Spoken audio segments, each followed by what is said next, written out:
বাংলাদেশি দুর্গতরা বাংলায় এলে আশ্রয়, এমন কথা বলে বিতর্কে জড়িয়েছেন মুখ্যমন্ত্রী মমতা ব্যানার্জি। এবার বাংলার মুখ্যমন্ত্রীকে কটাক্ষ করলেন বিজেপি নেতা রবিশঙ্কর প্রসাদ। তিনি বলেন, বাংলাদেশে যা হচ্ছে তাতে যদি কেউ এসে দরজায় কড়া নাড়ে তাহলে তিনি সাহায্য করবেন, পশ্চিমবঙ্গে আশ্রয় দেবেন তাদের। মমতাজি, আপনি সেই মানুষ যিনি সিএএ এর বিরোধিতা করেছেন, অর্থাৎ সমস্যায় থাকা কোনো হিন্দু, শিখ, পার্সি কিংবা খ্রিস্টানকে আপনি বাংলায় প্রবেশ করতে দেবেন না। মমতাজি সর্বদাই সিএএ এর বিরুদ্ধাচরণ করে এসেছেন, অথচ সেই সিএএ এর সঙ্গে ভারতীয় নাগরিকদের কোনো সম্পর্ক নেই, সে হিন্দু হোক বা মুসলিম। কি বলছেন রবিশঙ্কর প্রসাদ, শোনাবো আপনাদের। ममता जी, आप वही हैं जिन्होंने सीएए के बारे में कहा था कि हम किसी भी हिंदू, सिख, पारसी या क्रिश्चियन शरणार्थी को जो हिंसा से पीड़ित होकर बंगाल में आएंगे उनको घुसने नहीं देंगी। ममता जी ने सीएए का हमेशा विरोध किया है, जबकि सीएए का कोई संबंध भारत के नागरिकों से बिल्कुल नहीं था, क्या हिंदू क्या मुस्लिम। तो एक तरफ जो अल्पसंख्यक हिंदू या क्रिश्चियन या सिख या पारसी, चाहे बांग्लादेश हो या पाकिस्तान हो, अफगानिस्तान हो, वहाँ अपने आस्था के कारण विक्टिमाइज होते हैं, पीड़ित होते हैं, उनको स्थान नहीं देंगी। और आज कह रही हैं कि जो भी आएगा उनको हम बसाएंगे। इसका मतलब क्या है?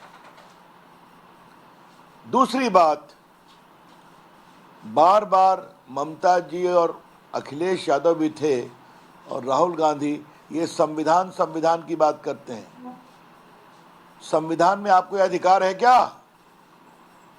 ये अधिकार भारत सरकार का है, केंद्र सरकार का है।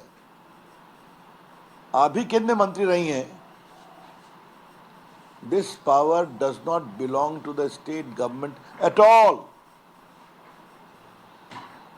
किसको नागरिकता देनी, किसको बसाना, किसको नहीं बसाना।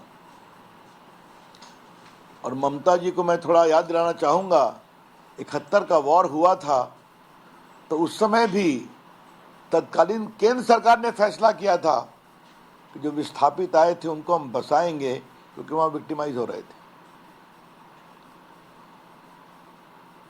बांग्लादेश का इंटरनल मैटर है, सेटल हो जाए, हम सभी इसका आग्रह करेंगे, हमें उसमें नहीं पड़ना है। लेकिन एक मुख्यमंत्री सीधा घोषणा करे, इसका मतलब क्या है? क्या भारत की एकता को तोड़ना चाहती हैं आप? उनके ये भी स्वर निकले कि बंगाल का रिलेशन हिंदुस्तान के साथ अच्छा हो। इसका क्या मतलब है? Mamata ji, I would like to ask you, what do you mean by this? जिस बंगाल ने रामकृष्ण परमहंस, विवेकानंद, रविन्द्रनाथ टैगोर, सुभाष चंद्र बोस ऐसे महान, बंकिम चंद्र चट्टोपाध्याय ऐसे लोगों को की जननी है, उन्हें देश में अलग जगाई, वो आप कहते हैं रिलेशन हम अच्छा करेंगे? आपका ये वक्तव्य भर्त्सना योग्य है और बहुत ही गैर जिम्मेदाराना है ममता जी। इसका शुद्ध और शुद्ध लक्ष्य है, जिस तरीके से बंगाल की डेमोग्राफी बदल रही है उसको जस्टिफाई करने के लिए एक कारण ढूंढना। आपको मालूम है, जब भारत आज़ाद हुआ था सिर्फ 3 जिले मुस्लिम बहुल थे, अब बंगाल के 9 जिले मुस्लिम बहुल हो गए। लेटेस्ट स्टडी जो आई है, इवन कलकत्ता का डेमोग्राफिक चेंज हो रहा है। मैं स्वयं बंगाल कई बार मैंने दौरा किया है, मैंने देखा है जिले जिले आजकल बांग्लादेशी घुसपैठियों से, रोहिंग्या से भरे हुए हैं। कोई चिंता नहीं है देश की सुरक्षा की। और याद होगा एनआईए की प्रोब में आया है कई आतंकवादी घटनाओं के जो मुख्य अभियुक्त या कॉन्स्पिरेटर्स होते हैं उनको कहाँ संरक्षण मिलता है, तो बंगाल में मिलता है। आपने देखा होगा उनको गिरफ्तार करने में दिक्कत हुई, बहुत परेशानी हुई। लेकिन एक बड़ी चिंता की ओर आज देश का ध्यान बताना बहुत जरूरी है।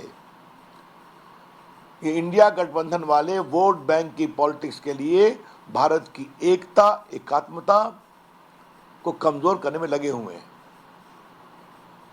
कोई दक्षिण भारत में कहता है कि दक्षिण भारत को भारत से अलग होना चाहिए। राहुल गांधी चीन के नेताओं से सीधा बात करते हैं आजकल वहां की पार्टी से। और तो और ये पूरा जो इलीगल इन्फिल्ट्रेशन घुसपैठियों का है, ये झारखंड को प्रभावित कर रहा है। कांग्रेस के समय आसाम को प्रभावित किया और आज ये स्थिति सामने में आई है। इसलिए मेरा आपसे कहना यह है कि जिस तरीके से वहां हो रहा है वो बहुत दुर्भाग्यपूर्ण है। भाजपा के कार्यकर्ताओं पर हमले होते हैं, राष्ट्रीय स्वयंसेवक संघ के स्वयंसेवकों पर हमले होते हैं।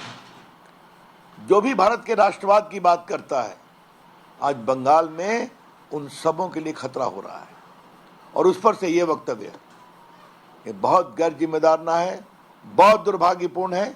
हम इसकी भर्त्सना करते हैं और जो संविधान को हाथ में लेकर संविधान के द्वारा देश चलाने की बात करते हैं, हम उनसे पूछना चाहते हैं क्या इस वक्तव्य का वो समर्थन करते हैं? क्या भारत को टुकड़े टुकड़े करना है? तो यही लगता है कि टुकड़े टुकड़े गैंग हावी हो गया है इनकी सोच पर। तो देश की इस चुनौती को हम स्वीकारेंगे। हमें बंगाल की परंपरा पर विश्वास है। মমতা বন্দ্যোপাধ্যায়ের কথাও শোনাবো আপনাদের। চিন্তা করবেন না, বাংলাদেশে নিয়ে যদি আপনাদের কোনো পরিবার থাকে, পরিজন থাকে, কেউ পড়াশোনা করতে যান, কেউ চিকিৎসা করতে এসে ফিরতে না পারেন, যদি কোনো সহযোগিতার দরকার হয়, আমি বাংলাদেশ নিয়ে কোনো কথা বলতে পারি না, কারণ ওটা একটা আলাদা দেশ। যা বলার ইন্ডিয়া গভর্নমেন্ট বলবে, আমি বলতে পারি না। কিন্তু আমি এটুকু সাবস্ক্রাইব করবেন চ্যানেলটিকে।